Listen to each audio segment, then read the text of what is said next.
In its crowded markets, while Islamic, Christian, Hindu, and Jewish traders conducted business side by side, this cosmopolitan atmosphere made Hormuz one of the great multicultural trading centers of the medieval world. Its extraordinary prosperity inevitably attracted the attention of ambitious European powers.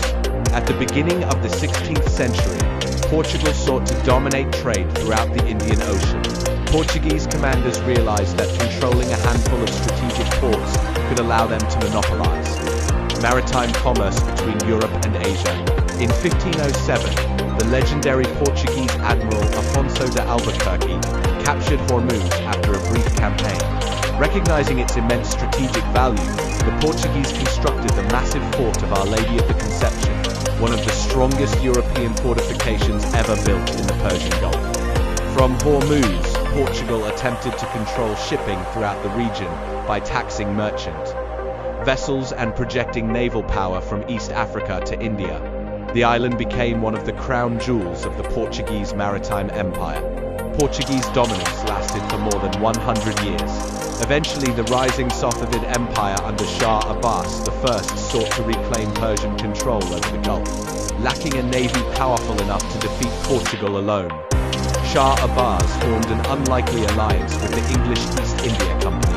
In 1622, combined Persian and English forces successfully captured Hormuz after a prolonged siege, ending more than a century of Portuguese rule. Rather than restore Hormuz to its former status, Shah Abbas shifted commercial activity to the nearby mainland port of Gamrun, which he renamed Bandar Abbas in his own honor. Gradually, Hormuz declined while Bandar Abbas emerged as Persia's principal Gulf port. Although the kingdom disappeared, its name never did.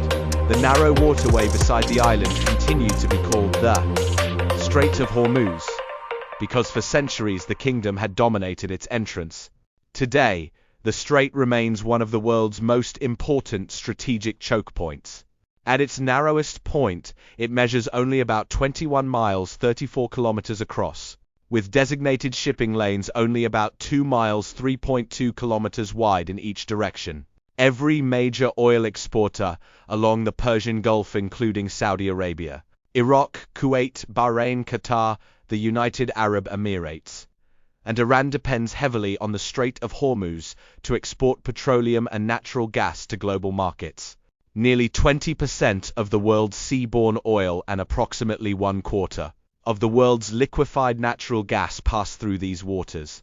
Even temporary disruptions can cause immediate increases in fuel prices, stock market volatility, and international political tension.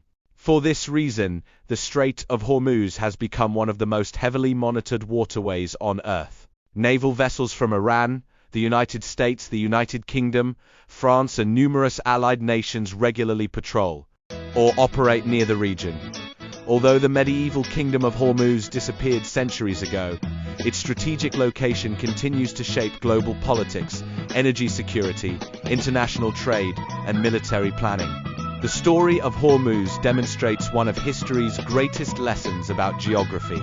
A relatively small island kingdom with almost no farmland, limited fresh water, and few natural resources became one of the richest states of the medieval world simply because it controlled a vital maritime gateway connecting east and west.